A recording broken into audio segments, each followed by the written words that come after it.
오늘 제목을 한번 같이 읽겠습니다. 시작. 요셉의 삶이 형통인 이유. 오늘 우리가 다 읽지는 않았지만 39장, 이 창세기 39장에서 성경은 요셉의 삶을 정의하기를 형통이라고 정의합니다. 대표적인 것이 2절과 23절 말씀입니다. 2절 말씀에 여호와께서 요셉과 함께 하심으로 그가 형통한 자가 되어 그의 주인 애굽 사람의 집에 있으니, 23절도 말합니다.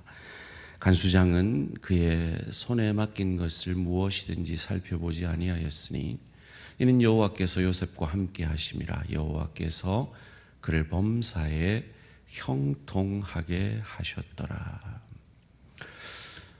여러분, 과연 요셉의 삶이 형통한 삶이었을까요?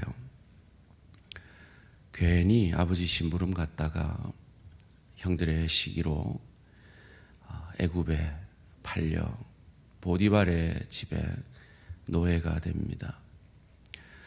그러나 그곳에서 하나님께서 함께 하셔서 잘 인정받고 잘 나가다가 또 그 보디발의 아내의 유혹을 거절했다는, 하나님 앞에서 하나님 앞에 경건하게 살려고 노력했더니 그 결과는 감옥이었습니다.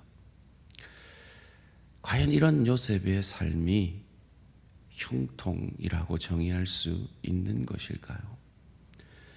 여기서 우리는 둘 중에 하나를 선택해야 함을 알게 됩니다.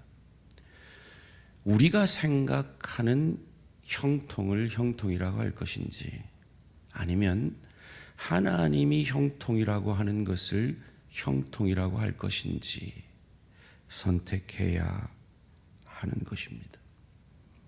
여러분은 무엇을 형통이라 하시겠습니까? 요셉의 삶이 형통인 이유를 오늘 이 시간 하나님의 관점에서 생각해 보기를 원합니다. 첫째로, 요셉의 삶이 형통인 이유는 그의 조상 아브라함에게 예언한 하나님의 계획의 첫 시작이 바로 요셉이 애굽으로 종되어 가는 것이었기 때문입니다.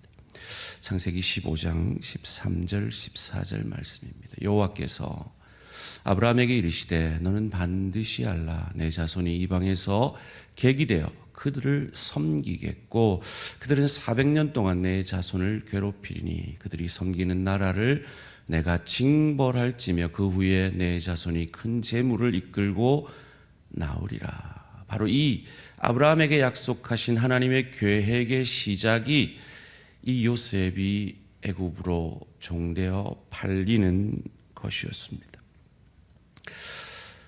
이 창세기의 저자를 모세라 하지요. 그렇다면 이 창세기의 첫 수신자, 처음 창세기를 들었던 사람들은 바로 이 출애굽한 유대인들이었습니다. 저는 제가 출애굽한 유대인이었으면 이 부분을 읽으면서 전율이 일어났을 것 같습니다. 그리고 이렇게 믿을 수 있었을 것 같습니다. 내가 지금 비록 광야에서 힘든 시간을 보내고 있지만 나는 하나님의 계획 아래 있구나 라고 말이죠. 소원합니다. 오늘 말씀을 통해 그 하나님의 눈이 뜨여지는 우리 모든 성도님들 되시기를 주님의 이름으로 축원합니다. 우리는 이 요셉의 인생을 알고 있기 때문에 그렇게 볼 수 있지만, 요셉은 그 시간들을 견뎌내고 있기 때문에 쉬운 일은 아니었을 것입니다. 그러나 그 순간에 그가 하나님이 함께 하심으로 형통하였고 하나님의 계획의 일부 가운데 그가 인도하심을 받고 있었다는 것을 우리가 보므로 바로 나의 인생도, 지금 내 걸음걸음도 하나님의 인도하심 가운데 있음을 기억해야 할 것입니다. 그 하나님의 인도하심 속에서 우리가 창세기를 읽을 때 그저 별것 아닌 것으로 넘어가는 구절이지만 너무나 중요한 구절 한 구절을 찾아보고 가기를 원합니다. 창세기 37장 17절 말씀 함께 읽겠습니다. 시작. 이 여기서 떠났느니라. 내가 그들의 말을 들으니 도단으로 가자 하더라 하니라. 요셉이 그의 형들의 뒤를 따라가서 도단에서 그들을 만나니라. 여러분 잠시만 띄워주시고요. 이 구절에서 그 사람이라는 그 사람은 이름도 없는 저 사람은 이 인류 역사에 그리고 이 구속사에 엄청난 영향력을 행사한 사람입니다. 그런데 그 사람이 누군지 이름이 기록되어 있지 않아요. 무슨 얘기인가 하면 형들은 세겜에서 양들을 치고 있었습니다. 그래서 야곱은 요셉을 세겜으로 보냈죠. 그런데 세겜에 가니까 형들이 없어요. 그럼 그냥 돌아와야 하죠. 누가 없었으면요? 그 사람이 없었으면요. 그 사람이 어떻게 하나님의 섭리 가운데 형들의 말을 들은 거예요. 자, 우리 이제 도단으로 가자라는 말을 들은 거죠. 그리고 그 사람이 그 세겜에서 방황하고 있는 요셉에게 그것을 알려준 겁니다. 왜 이것이 중요하냐? 도단은 아주 조그마한 시골 마을이었대요. 세겜은요. 그런데 도단은 애굽으로 향하는 상인들이 지나가는 도시였다는 겁니다. 하나님은 이렇게 우리가 알지 못하는 세세함으로 요셉의 인생에 관여하는 것처럼 저와 여러분의 인생에도 역사하고 계심을 믿으시기를 주님의 이름으로 축원합니다. 이 요셉의 형통에 대해서 보디발도 인정합니다. 창세기 39장 3절 말씀입니다. 그의 주인이 여호와께서 그와 함께 하심을 보며 또 여호와께서 그의 범사에 형통하게 하심을 보았더라. 보디발이 누굽니까? 왕의 경호대장입니다. 수많은 노예들을 상대했을 겁니다. 안목이 있었겠죠. 그 사람의 눈에도 요셉이 하나님과 함께 함으로 저의 인생이 형통하구나 하는 것이 보여진 것입니다. 소원합니다. 우리 대항의 가족들, 주변 사람들의 눈에 그렇게 저 사람은 하나님과 함께하는 사람이구나. 저 사람은 하나님이 함께 하심으로 참 형통한 삶을 하나님이 인도하시는구나 보여지기를 소원합니다. 그런데요, 어떻게 보디발이 하나님이 함께 하시는 걸 알았을까요? 요셉이 자기 정체성을 드러냈기 때문이겠죠. 저는 하나님을 섬기는 사람입니다 라고 고백했기 때문이겠죠. 요셉이 하나님께 기도하는 모습을 봤기 때문이겠죠. 여러분은 어떠십니까? 여러분의 직장 동료들이 여러분 그리스도인이란 걸 알고 계십니까? 여러분의 식사 시간은 어떠십니까? 정말 하나님 앞에 감사 기도를 어떤 사람이 볼지라도 하십니까? 아니면 속으로만 하십니까? 아니면 이렇게만 하십니까? 요셉은 자기 정체성을 드러내었어요. 애굽의 그 이방신을 섬기는 주인에게 어떤 불이익을 당할지 모르는데도 말이죠.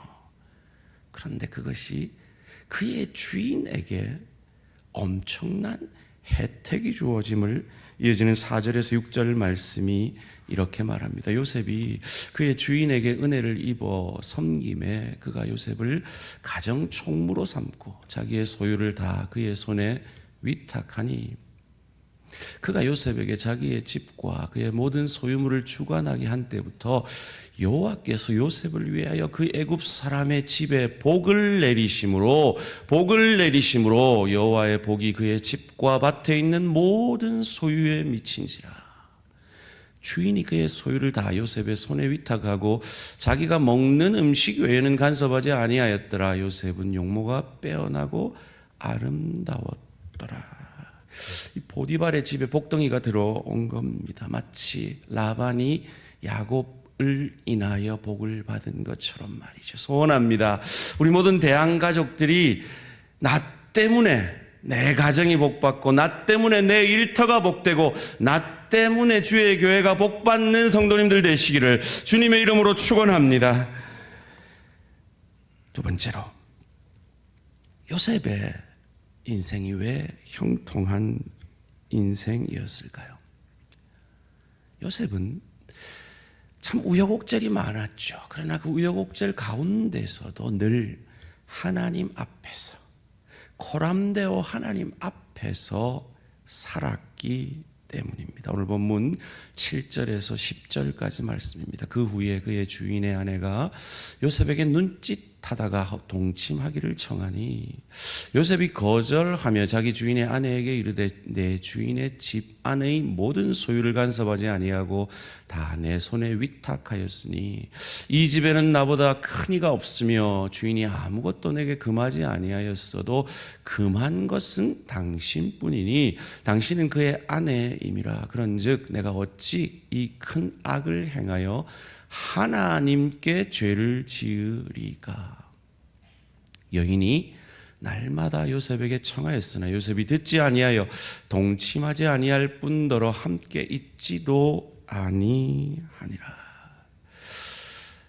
이런 요셉은 이 보디발의 아내에게도 자기 정체성을 드러냅니다. 내가 하나님 앞에서 득죄할 수 없다라고 말이죠.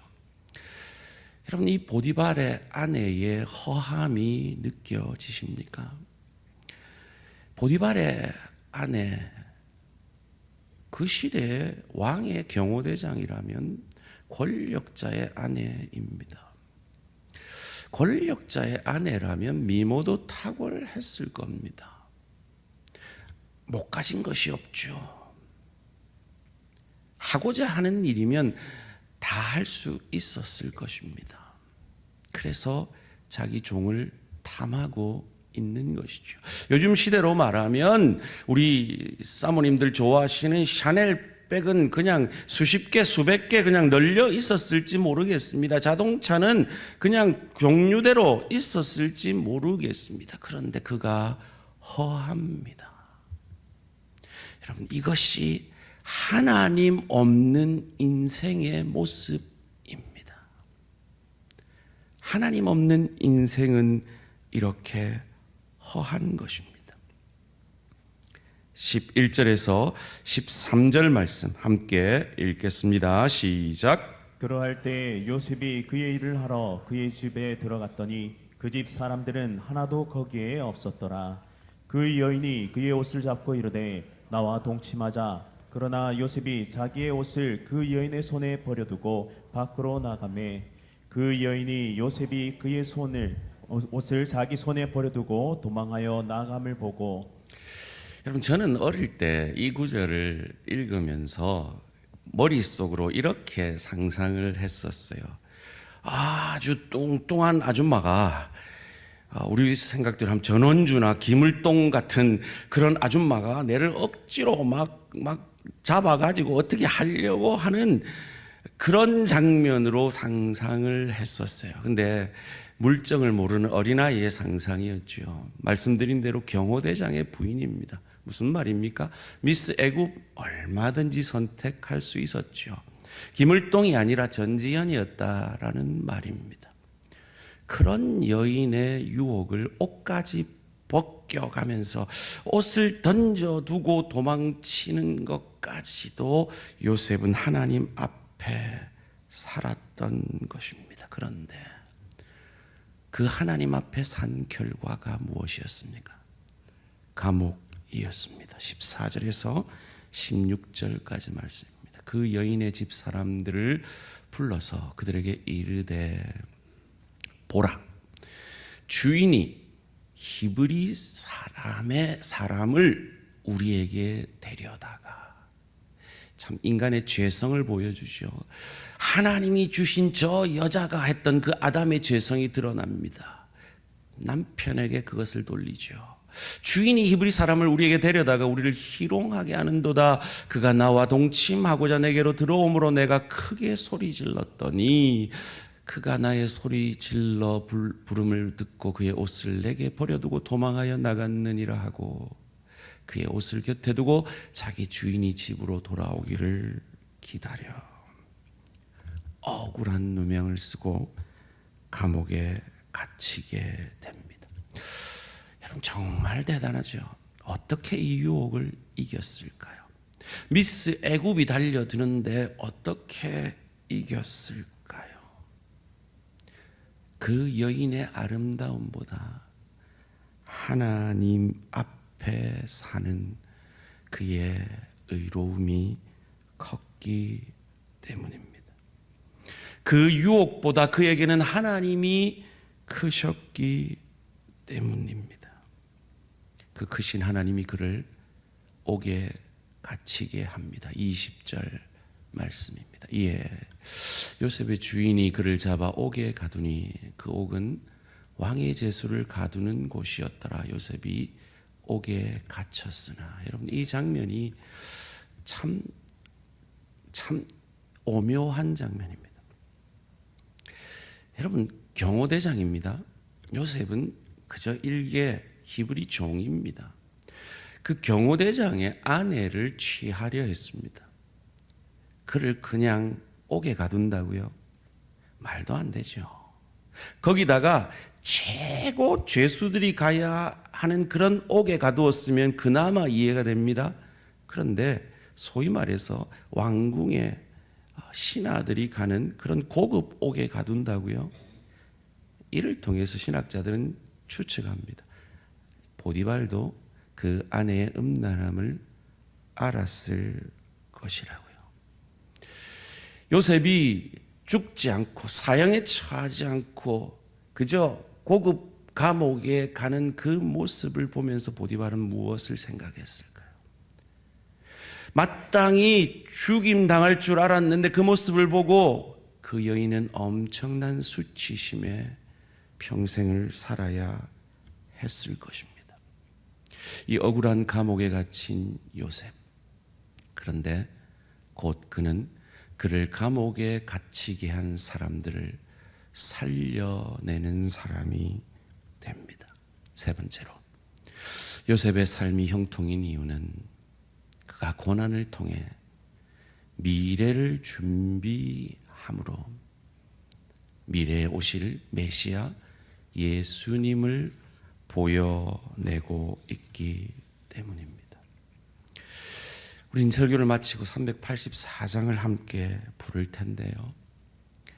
어떤 찬양입니까? 무슨 일을 만나든지 만사 형통하리라. 이 고백입니다. 여러분, 근데 이 고백을 한 크로스비 여사는 맹인이었습니다. 어떻게 맹인의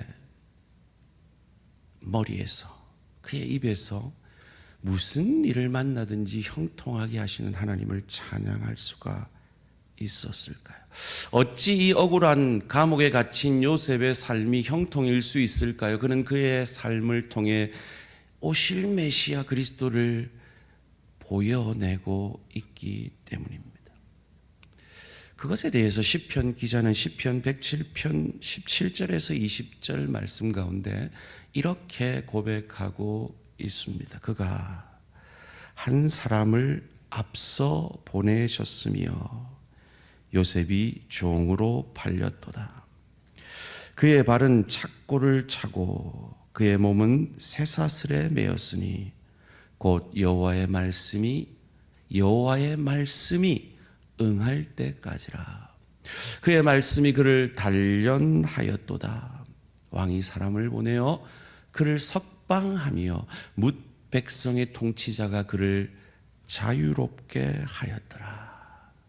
바로 요셉이 말씀이 응하게 된 그것을 이렇게 찬양하고 있는 것이죠. 그런데 어떤 말씀, 어떤 계시의 말씀이었을까요? 이것을 신학자들은 그의 아버지 야곱의 언약의 성취라고 말합니다. 조금 어렵지만 잘 기억해 두십시오. 뭐라고요? 야곱의 언약의 성취입니다. 그것이 창세기 27장 29절에 이렇게 나옵니다. 만민이 너를 섬기고, 이건 야곱에게 지금 이삭이 축복하는 장면입니다. 만민이 너를 섬기고 열국이 내게 굴복하리니 내가 형제들의 주가 되고 내 어머니의 아들들이 내게 굴복하며 너를 저주하는 자는 저주를 받고 너를 축복하는 자는 복을 받기를 원하노라. 야곱에게 하는 이 축복의 언약의 말씀인데 이것이 누구로부터 이루어집니까? 바로 그의 아들 요셉이 이것을 이루는 것입니다. 결론 가운데 더 살펴보겠습니다마는 이 야곱이 세상의 축복을 받고자 형 에서의 옷을 입고 이삭의 아버지의 축복을 받습니다. 그는 인간적인 축복을 받기 위해서 엎드렸습니다. 그런데 하나님은 야곱의 입을 통해서 이 야곱의 언약을 이루심으로 인류를 구원하고 궁극적으로 이 땅의 모든 백성들을 구원할 메시아 그리스도의 오심을, 그 하나님의 계획을 이 야곱과 요셉의 고난의 시간들을 통해 준비시킴으로 이 요셉을 통해 이 야곱의 언약이 성취가 되는 것입니다. 우리가 알듯이 요셉은 13년 동안 고난을 당합니다. 바로 이것이 바로 십자가의 고난을 통과하신 예수님을 보여주는 사건이죠. 왜요? 요셉은 아무 잘못이 없었습니다. 그런데 잘못한 사람 대신에 그는 옥에 갇히게 됩니다. 바로 십자가 대속의 삶을 우리에게 보여주기에 그의 삶은 성경이 형통이라고 증언하는 것입니다. 우리 성도들의 삶도 그러합니다. 그것을 바울은 골로새서 1장 24절에서 이렇게 말합니다. 나는 이제 너희를 위하여 받는 괴로움을 기뻐하고 그리스도의 남은 고난을 그의 몸된 교회를 위하여 내 육체에 채우노라. 무슨 말입니까? 그리스도를 따르는 하나님의 사람들에게는 이유를 알 수 없는, 그러나 하나님의 크고 넓고 깊게 일하심 안에는 반드시 이유가 있는 그 남은 고난, 그리스도의 그 고난이, 십자가가 성도들의 삶에서 재현되어진다라는 말입니다. 왜요? 하나님의 뜻이라는 궁극적 목적지를 향해 가고 있기 때문입니다. 그런데 그 길에는 반드시 하나님이 은혜로 함께 하심을 오늘 본문 21절이 이렇게 증언합니다. 함께 읽습니다. 시작. 여호와께서 요셉과 함께 하시고 그에게 인자를 더하사 간수장에게 은혜를 받게 하시매. 사랑하는 성도님들, 오늘 깊이의 축복의 시간을 보내고 있는 성도님들이 계실 줄 믿습니다. 기억하십시오. 그 시간이 또한 은혜의 시간임을 믿으시기를 주님의 이름으로 축원합니다. 그 깊이의 축복을 겪을 때는 참 길이 없다라고 생각될 때가 있습니다. 그런데 하나님은 우리를 위해 길을 내시는 하나님이십니다. 22절 23절 말씀입니다. 간수장이 옥중 제수를 다 요셉의 손에 맡김으로 그 재반 사물을 요셉이 처리하고 간수장은 그의 손에 맡긴 것을 무엇이든지 살펴보지 아니하였으니 이는 여호와께서 요셉과 함께 하심이라. 여호와께서 그를 범사에 형통하게 하셨더라. 임마누엘, 여호와께서 함께 하시는 이것이 바로 임마누엘 예수 그리스도를 우리에게 보여주는 이 요셉이 예수를 예표하는 가장 대표적인 인물인 겁니다. 그는 꿈을 통해서 미래를 준비했던 요셉처럼 하나님의 꿈을 이루기 위해 저 하늘 보좌를 버리고 이 땅에 감옥 같은 인생의 몸으로 오셨습니다. 우리는 참 받은 상처에 집착하지요. 그런데 예수님은 어땠습니까? 요셉은 어땠습니까? 그 상처를 통해 하나님의 형통의 인도하심을 받고 있습니다. 여러분, 혹 지금 어떤 상처 가운데 힘들어하고 계십니까? 그것이 하나님의 형통의 인도하심일 수 있습니다. 그는 도단에서 그의 형들을 먹이리라 음식을 가지고 도단까지 찾아갔는데 그곳에서 형제들에게 상처를 입고 애굽의 상인에게 팔립니다. 그런데 그것을 통해 그는 보디발을 만나게 됩니다. 보디발의 집에서도 인정받습니다. 그런데 보디발의 아내의 유혹을 거절했다는 그 이유로 감옥에 갇히는 상처를 받습니다. 그런데 그 상처를 통해 그는 술 맡은 관원장을 만나게 되어지는 은혜를 입게 됩니다. 바로 그 은혜의 고리와 고리가 우리 인생에도 동일하게 역사하고 있다는 겁니다. 왜요? 우리 모두가 어떤 자기 절망 때문에 예수님 없으면 나는 안 되는 인생이구나 깨닫고 이 자리에 온 것처럼 말이죠. 이 이삭의 찾아 둘째로 태어나서 형의 발목을 잡고 태어난 그 상처 때문에 하나님이 자신을 택했다라는 것을 믿지 못하고 형의 옷을 입고서라도 거짓말을 해서서라도 축복을 받으려 했지만 하나님은 그를 더 넓고 깊고 크게 축복하시고 역사하셨습니다.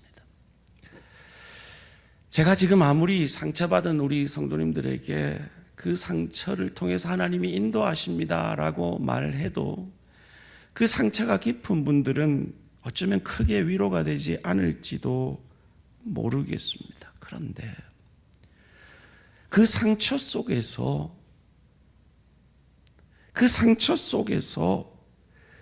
그런 하나님의 형통의 인도하심을 믿음으로 바라보고 일어난 사람들이, 우리의 믿음의 조상들이 있다는 겁니다. 그리고 그들이 그것을 믿음으로 반응했을 때 그것은 형통의 시간이 되었고 깊이의 축복의 시간이 되었다라는 것입니다. 여러분 지금 계속해서 느끼시겠지만 제가 계속 옷을 강조하고 있습니다. 느껴지십니까? 느껴지시면 잘 따라오고 계신 거예요.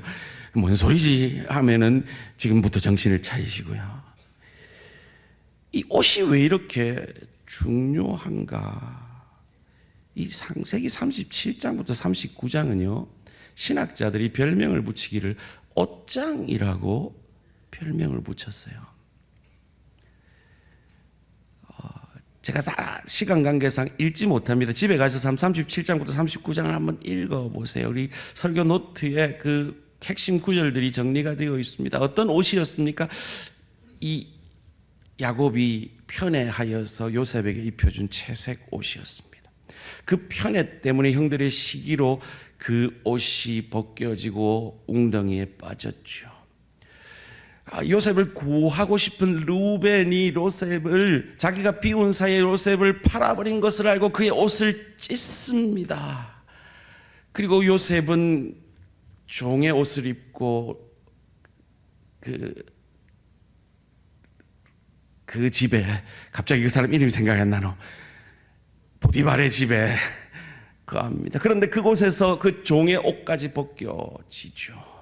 공경을 당합니다.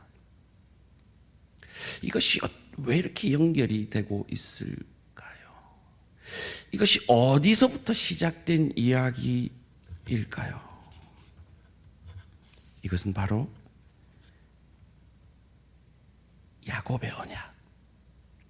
야곱이 자기가 하나님의 택함 받고 복 받은 것 모르고 어찌해서든지 세상의 복을 쟁취하려고 그의 형 에서의 옷을 입고 복을 받을 때 이삭은 몰랐지만 이삭의 하나님은 아시고 그 야곱에게 축복하시기를, 그 야곱의 언약이 성취될 것이라고 축복하셨고, 그 야곱의 언약은 바로 요셉을 통해 이루어진 것입니다. 창세기 27장 15절 말씀 함께 읽습니다. 시작.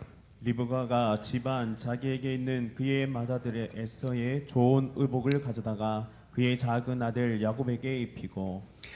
이 장면을 가지고 신학자들은 이렇게 정리합니다. 야곱은 그의 형의 옷을 입고 복을 받은 것처럼 우리는 예수 그리스도의 옷을 입고 참 복을 받은 자들입니다 라고요. 그것이 예표하는 것이 세례죠.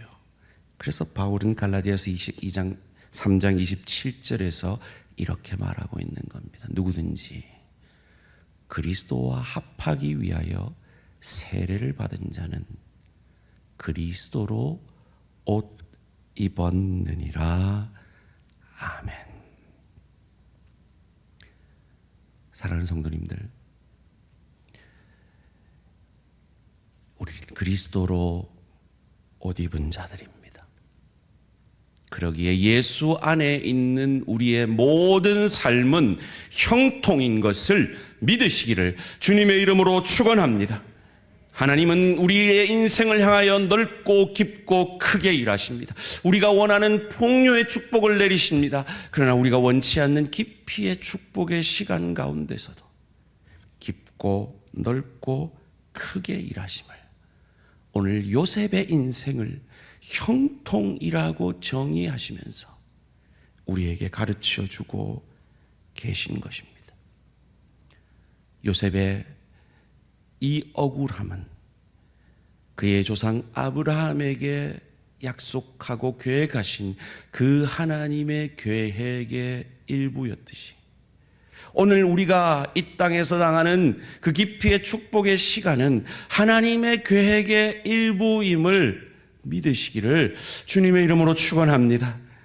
그리고 그 가운데 하나님 앞에서 고람되어 하나님 앞에서 살아내므로 그 하나님의 일하심에 쓰임받는, 그래서 우리의 자녀들에게, 우리의 가족들에게, 우리의 동료들에게, 우리의 지체들에게 내가 하나님과 함께하며 내 안에 그리스도 예수가 있음을, 내 안에 계신 그리스도를 보여낸 요셉과 같은 복된 인생 살아내는 저와 우리 모든 성도님들 되시기를 주님의 이름으로 축원합니다.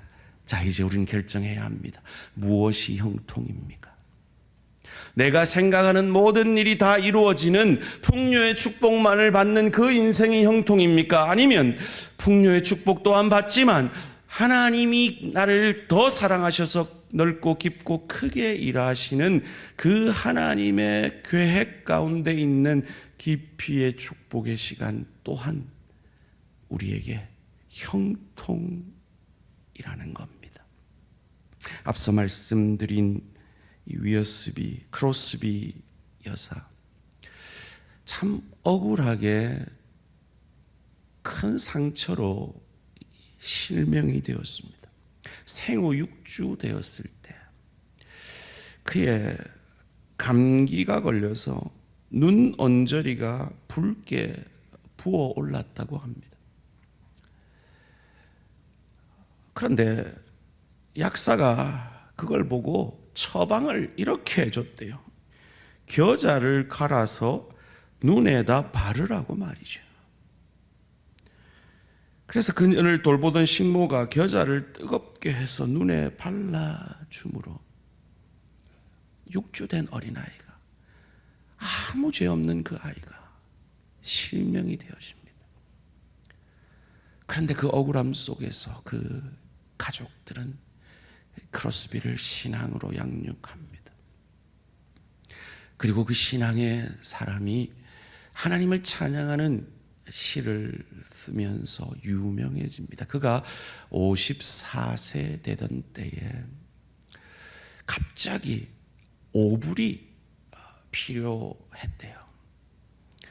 그런데 오불을 당장 구할 방법이 없어서 그가 54세 될 때까지 그러했듯이 하나님 앞에 무릎 꿇고 그의 필요를 간구합니다. 그 기도가 끝나자마자 한 사람이 그의 집을 방문합니다. 그 유명한 찬양시를 쓰는 분을 뵙고 싶어서 찾아왔다라고요.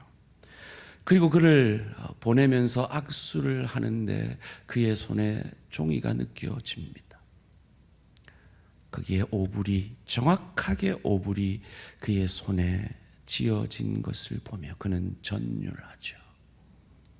아, 이런 하나님이라면 내 어떤 고난과 역경 속에서도 나는 주의 길을 가겠다 결단합니다. 그리고 찬양시를 써내려 갑니다. 나의 갈 길 다가도록 예수 인도하시니 내 주 안에 있는 긍휼을 어찌 의심하리요. 믿음으로 사는 자는 하늘 위로 받겠네. 무슨 일을 만나든지 만사 형통하리라. 무슨 일을 만나든지 만사 형통하리라. 요셉의 인생처럼 우리도 하나님의 손 아래 있음을 믿음으로 이 한 주간도 그 하나님의 은혜를 증거하는 저와 우리 모든 성도님들 되시기를 주님의 이름으로 축원합니다.